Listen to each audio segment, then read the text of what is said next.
Welcome to Trending in Education. Mike Balmer here. Excited today to be joined by Dr. Susan Walsh, who is the founder of the Globe Business College out of Munich, Germany. She's got an interesting background. I'd prefer to hear her tell her story herself. But before we do any of that, Susan, welcome to Trending in Education. Well, Mike, thanks a million for having me. Delighted to be here.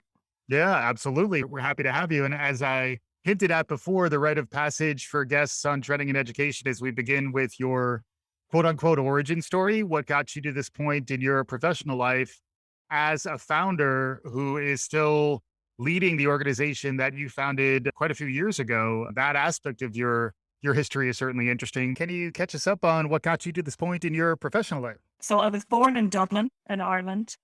And the big dream when I was young was that I would be a primary school teacher. I was fascinated by history, but I actually failed to pass maths in the Irish Leaving Certificate. Mm, So I didn't get the points needed to get into college to study to be a teacher. And left school, joined one of the banks in Dublin, but started to study anyway in marketing and management at night and worked my way through a degree. And at some point, I got promoted to Belfast, the north of Ireland.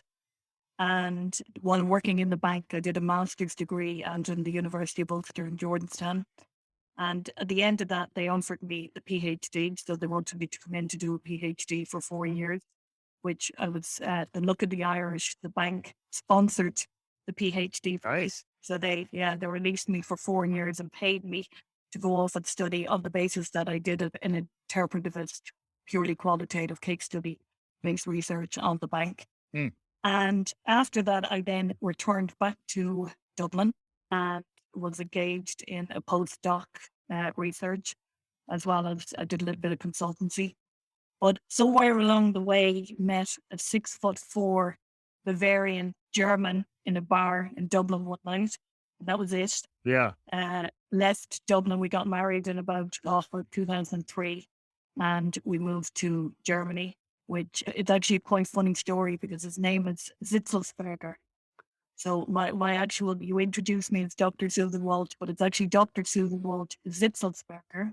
Thank you. And Thank you for taking it easy on yeah, that. and I like to leave that second part out, but we moved to a street called Spitzelbergstrasse in Munich. And you might have noticed I have a list like all the Irish, and it's not easy waking up every day in Germany with, Walsh Zitzelsberger living in Spitzelbergstrasse. Yeah, especially if Um, you're going home from the pub, pronouncing it it, correctly is a whole nother. Yeah. I haven't once managed to order a taxi to the door to get me where I need to go. But in 2006, I then founded Flood College in Munich. That's what brought me to Germany to begin with, Yeah. the relationship. But I then professionally founded the college and have been there ever since, honing, implementing, developing a model of education that some days it's easy and some days it's hard. But Yeah. that's my life's work. Yeah. And the approach of Globe is very different. It's more of a mission-based, intentional. You founded not just another college, it's also a business college. The educational philosophy was based in part on your experience. You were trying to do something different with this venture. Yeah, we had a very strong vision in 2006 because not that it would be another college where they walk out with this piece of paper called a bachelor degree, but really that they'd have the skills, they'd be able to carve their niche in the world, they'd be confident, they have a very clear direction for a life vision. And that did come from my background, you're right, because having studied for 11 years, I walked out with a PhD, was technically very accomplished, but not really good in practice, not really good on the ground because I hadn't developed the human side, of me over the course of that studying time. It was a really strong vision. We were very clear. We also had established a niche group in Germany and in Munich in particular, who are the sons and daughters of Mittelstand companies.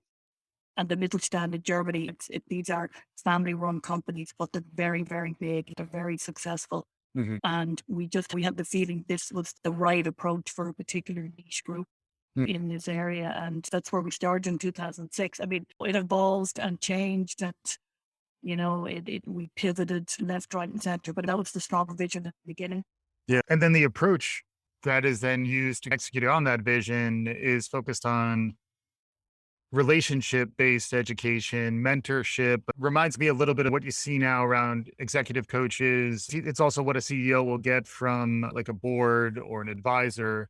It does seem like there's a lot of recognition of the power of those who have already been maybe further along in their professional lives and how they can mentor and engage the learner in a way that's much more powerful and relationship based than what you might see in a larger traditional college setting. Yeah, absolutely. I mean, you've nailed that spot on. If I go back to 2006, the vision, we had 5 skills from day one that we really wanted to develop. So empathic exchange, grit, passion, communication, bigger picture thinking, and time management with a view that they actually achieve something Yeah. results driven. Mhm. And like all great visions, it didn't work because some of the students were really developing, but some of them weren't. And again, because we had this niche market and it was one family talking to another family. We did very little marketing. It was all word of mouth. So we couldn't afford to make promises that we weren't delivering on Yeah. in the education. Mhm. And we started to very closely look at the students who weren't developing the skills. Again, we could do that because it's a small college, it's capped at a certain number. Yeah. And it was fascinating because we started to realize it's not necessarily about skills, but it's about character, or personality. And this was back in about 2010. Yeah. The world was not talking about character was something that is built in the home or it's built in the family or it's built in the community. But we started to look at this and realize, okay, some of our young people, the ability to be authentic, the ability to look at the strength within themselves, the ability to get off the phones and actually rely on their human creativity, all of this. So we started then to work with the students around character and personality with a view that we could create the skill off the back of that. Mhm. And then the next pivot happened because we then realized, okay, if you're going to work with a human being, that has to be customized. They're all completely different. Obviously, there is commonalities and there's a line that runs through what we do. But a human being is a human being and they need a customized, personalized approach, which is the day you have to pick them up. Some days you've got to love them, some days you've Yeah. got to challenge them, and you've got to have the system that allows that flexibility. And probably the part you're talking about, the relationship bit, is underpins everything because from day one, because we had this niche group of parents who own very successful companies all over the age of 50, let's say, Yeah. we were bringing them into the education from day one because this energy from these older people with a different mindset who are hugely experienced to this new generation with another mindset, it just is a fantastic combination. Yeah. And it's the core thing is it's done within an exchange process that is an energy driven exchange process, Yeah. which you look at traditional education, that's very far away from a business school, but it's a space and it's an experience that is about energy exchange between the old and the new, a different mindset, so that both come together and somehow move forward, exactly as you've said. Yeah, exactly. And then the piece that I was trying to understand a little bit better is scaling. And it seems like it's an amazing experience. It reminds me of like having a personal coach. I went to a new college in Florida, which had very small class sizes, and it was an amazing experience. Not sure how easy it is to scale that and to get that to go broader. But I guess one way to scale it is to get the message out that it does work at a local level. And then perhaps there's an ability to unlock like a community of interest, a community of practice around what you've been successful at. But I imagine it's something both scaling at a local level, but then it does seem like you have a disruptive enough model here with a long enough track record that you probably have some perspective on how this could grow more. I'd love to get a little more of your thinking on that. Yeah, it's a great question because you're in education. You're absolutely at the core of what's happening, not just over the last 3 years, but the massive change Hmm. that particularly business education Yeah. is facing and will face because it's the tech giants are now in education, whether they want to be there or not. They're there for Yeah. the shareholder value, and traditionally the entry into business education for us was you had to have an accredited degree from a government. That's the entry into the marketplace.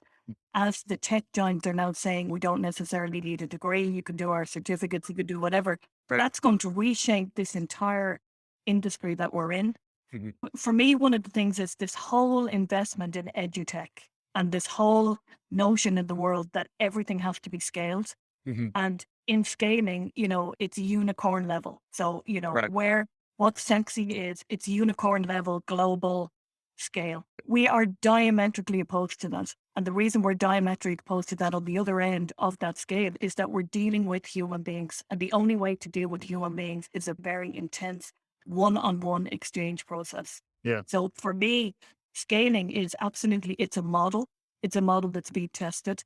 And the scalability of that is not huge numbers because in scaling the numbers, you're taking the power of that model away. Mhm. And it's about, let's say, niche coming together. We're not the only ones doing a fantastic job in Yeah. niche areas, but in this world that's coming, the niche needs to come together. And I'm very passionate about that. The niche needs to come together to actually make sure that these models, in a world where the tech giants are potentially owning and running education, are there and our young people are okay. And the human aspect of who we are and what we are is going forward. Scalability, there's a lot of different ways of doing that. You can have small entities around the world, different global colleges or different whatever that is, Yeah. all coming together. And the power comes together with these niche models coming together. Mm. But we certainly do need investment in the niche. We need resources going into the niche, and we need champions coming forward saying, "Hold on, let's invest in the human niche side of this too. Not everything is a unicorn." Right. Yeah, it's interesting because it's reminiscent to me also of the boot camp movement in the US. You were also on some of this stuff relatively early too. Like there's been a real movement towards social emotional learning and character education. The fact that you were on these things probably 10 years ahead of the prevailing wisdom is an indicator that you've been able to get out ahead of things, play with your head up. I am curious how you're seeing maybe the last couple years where in some ways you were forced to adapt. Even if you had a model that worked in February of 2020, that model has probably changed between then and now. I also heard, and this is a somewhat hopeful note for me as a solopreneur, is that smaller organizations were better positioned to respond to the disruption that we saw because it was easier to see an opportunity and seize it and move. I'd be curious, how are you telling the story of the last couple of years in terms of Globe and how you've been able to manage the disruption? Several disruptors, predominantly the pandemic, but also there's been a social justice awakening. There's been a financial crisis. There's almost just many variables happening out there in the world around us that are changing what it means to operate in this landscape. What's it been like the last couple of years? Yeah, there's two different, let's say, answers to that question. If I start at the more strategic level, I could have told you back in 2011 that education was going to seriously change because I could see it on the ground. Mm. And we didn't do scientific research into this. We worked day in, day out with young people, watching the changes, watching what they needed, watching the human beings. What's really interesting now is the last 3 years have just put such incredible speed into that change. It's incredible how quickly the industry is changing. Yeah. And there are now companies, there's people coming to the fore, like Learn Life there in Spain. You've got the Otto family in Hamburg and in Germany who are really saying we need a new paradigm of education. And that paradigm of education isn't necessarily an accredited degree, or it's not about assessments. I know you went to a school where, it was pretty similar to that. It's about process driven. It's not about these boxes. Yeah. But the great thing for us is we're now able to link into some of these partners who have invested huge resources in the science in what education should be. Mm. And funny enough, what education should be scientifically is what we've been doing on the ground. Okay, in a very niche, small group, but we've been doing that on the ground, proving it. And this is the great thing now about the whole industry opening up. If we can come together, the partners can come together, the right partners can come together. We have opportunities for an incredible paradigm shift in education with everybody bringing their part to the table. The second part, in terms of on the ground running a relationship based, customized, human driven energy exchange, college educational model in the middle of a pandemic. What saved us two things. One, our flexibility, because our entire system is a flexible system. It has to be to deal with human beings. And secondly, the incredible network and the community that we have behind us. And primarily, these are the company owners, the parents who have been with us from 2006. When their kids graduate, they don't just say goodbye. They're bought into the model, they're bought into the concept, they're bought into young people, Mm. not just their sons and daughters, but others having access to this education, Yeah. because it doesn't have to be a 3-year degree. We have weekend programs, we have week programs, we have 3 months, we have anything you could think about to get young people woken up out of their comfort zone and going, okay, character and skill. But without that community, we've some of the top companies, Germany, top entrepreneurs in the world are linked into our, because either their sons or daughters studied there or they're just linked in with the model. And that brought us through this very tough time. Hmm. And it also opened up an opportunity now that we're working with those companies saying, okay, how can we get this model beyond where it is in Germany? What can we do? I'm now sitting on the mentorship board for the ECAR Institute in Vienna there. And absolutely, they're talking about 1 million young leaders being developed. And it is now people coming together. So the pandemic, yes, it was tough, but huge opportunities have come out of it too. Yeah. And it's also a time where the think globally, act locally, the old saw still resonates. And when I think about what you're doing, it does seem like that. And it does remind me of movements towards decentralization and a little more of a bottom up versus top down model of innovation. And that paired with your comment, which I think is a fair one about the tech giants continuing to invest in the sort of establishment model of either the establishment model of business school and or their own independent model.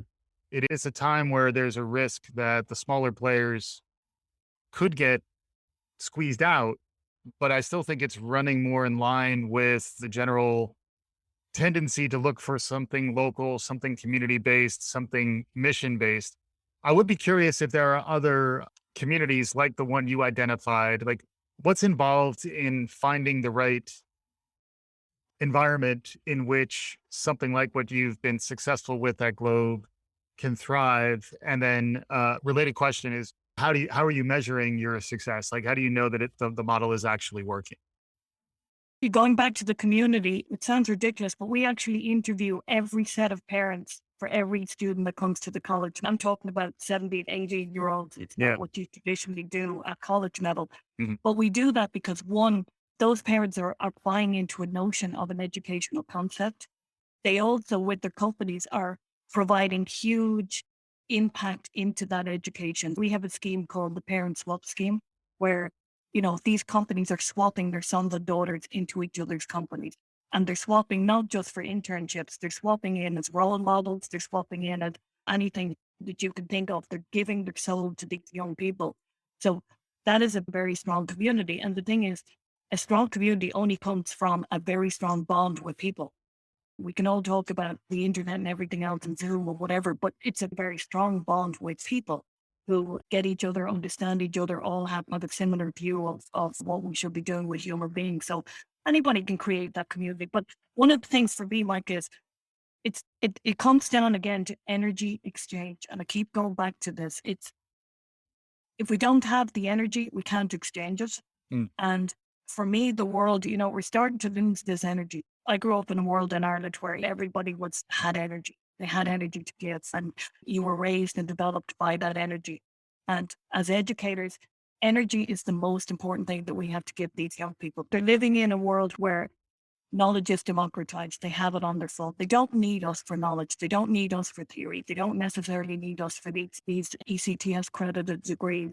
They do certainly need us for our soul and our hearts and our experience and our energy. And it's communities are built on energy. At the end of the day, communities that last, the communities that are there for you when you need them to be there, that's energy. And anyone could do that. Yeah. And then you need the resources to be able to power that system, which is the other place where, it does open up questions around access and equity, which is a big theme really over the last couple years as well. How do you think about that? Like how do you think about it sounds like when there is a community and there's good support from the families and all that, there's this opportunity to succeed.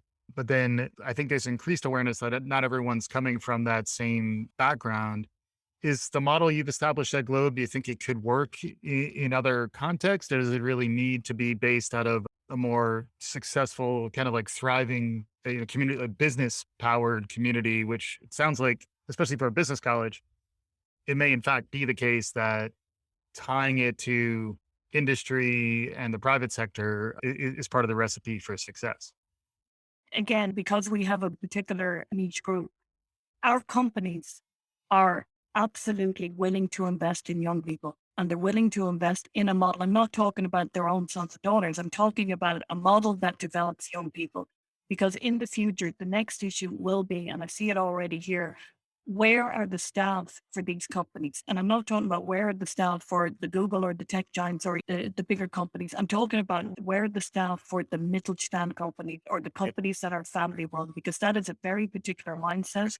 Mhm. It requires absolutely very specific characters. It requires absolutely very specific skills. Yep. So when you talk about access and this being available, this absolutely can be available to everyone because companies are willing to invest in that. They're Yeah. willing to invest in the development of young people. This is not an elitist model. Yeah. It's a model that requires energy, and energy costs money to put people with people and have that. But there's enough people out there willing to invest in that. And again, when you talk about scalability, we need to bring these people together and think, can we take as many young people as we can and shape them? Because again, traditionally they were shaped in the family or shaped on the street. Those systems are breaking down. Yeah. It becomes more and more obvious to the older people on the planet, these systems are breaking down. So we have to replace that character development in some way.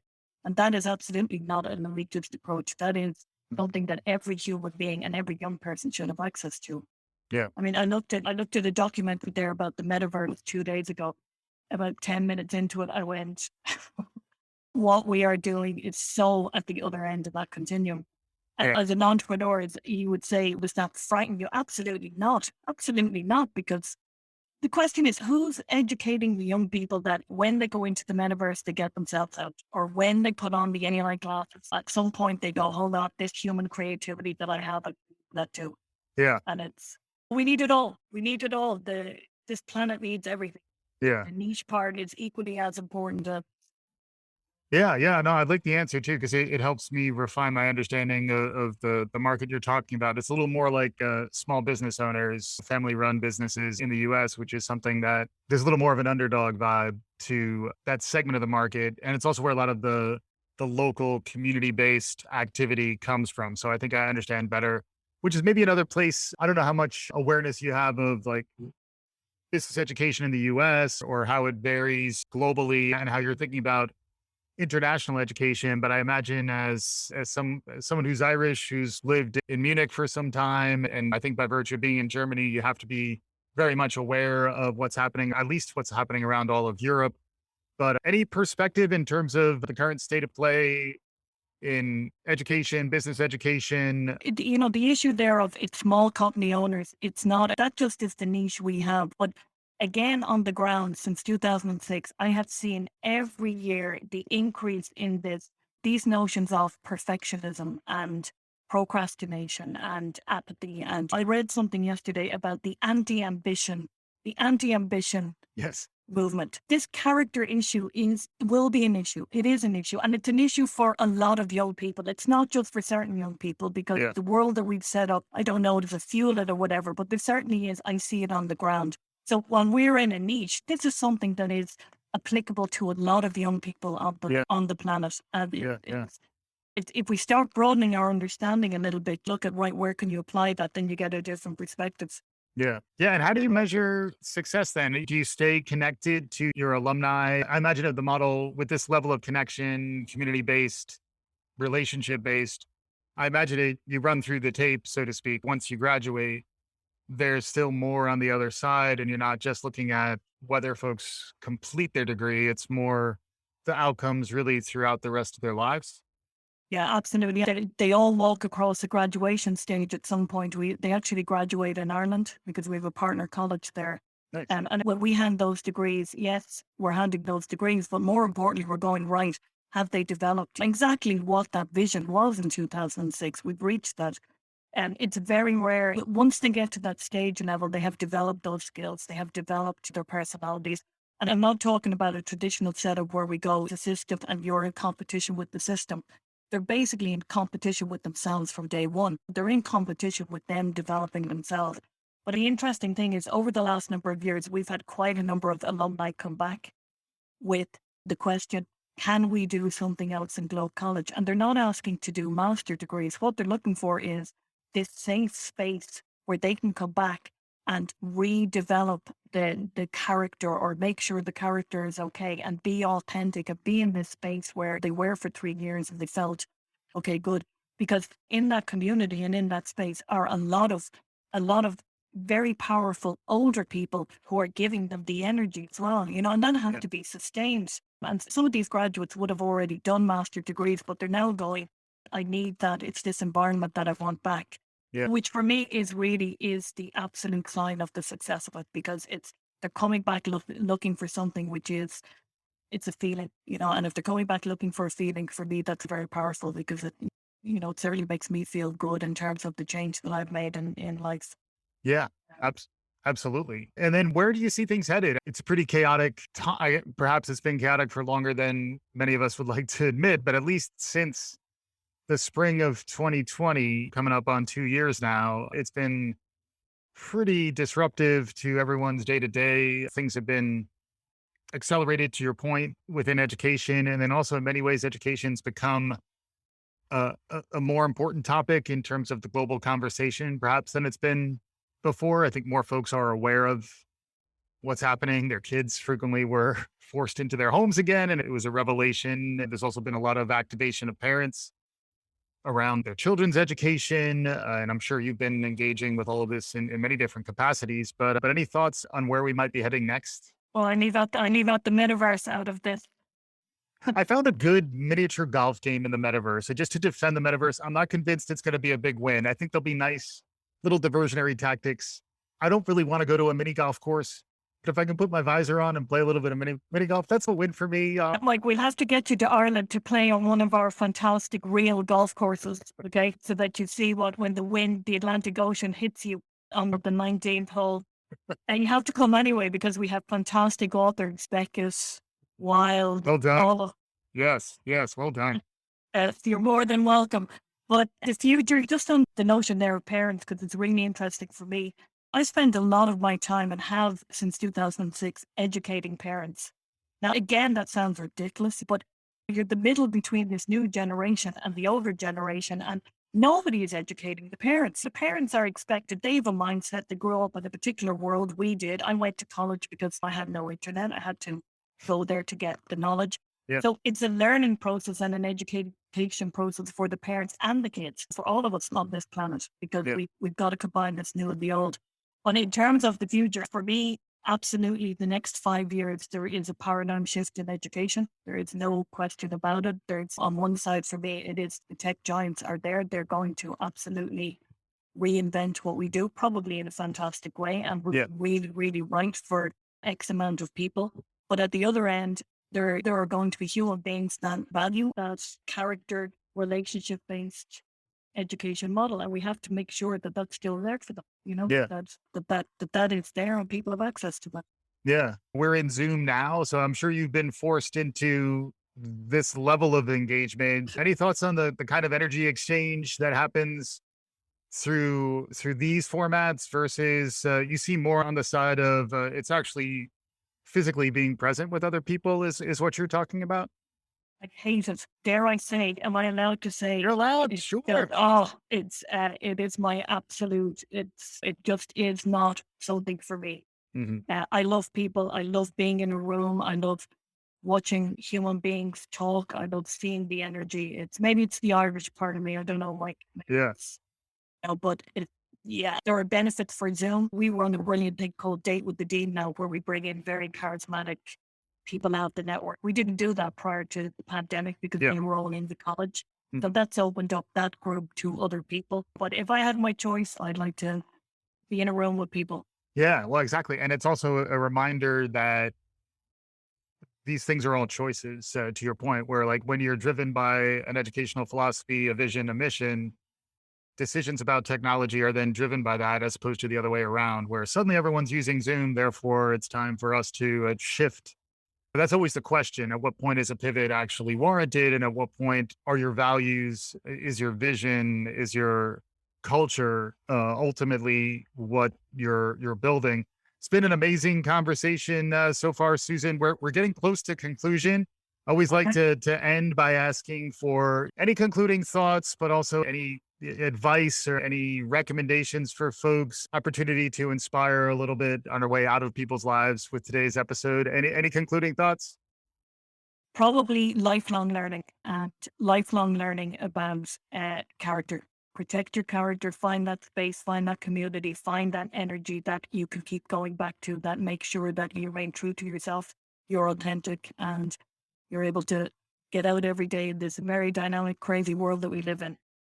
Awesome. So, okay, Fantastic. thanks a million. I really enjoyed it again, and I hope to see you in Ireland at some point. Very happy to have Dr. Susan Walsh on the show with us today from the Globe College of Business out of Munich. Susan, thank you so much for joining us. For listeners, hopefully you enjoyed the conversation as much as I did. If you did, please subscribe, write a review, tell your friends. We'll be back again soon. This is Trending in Education.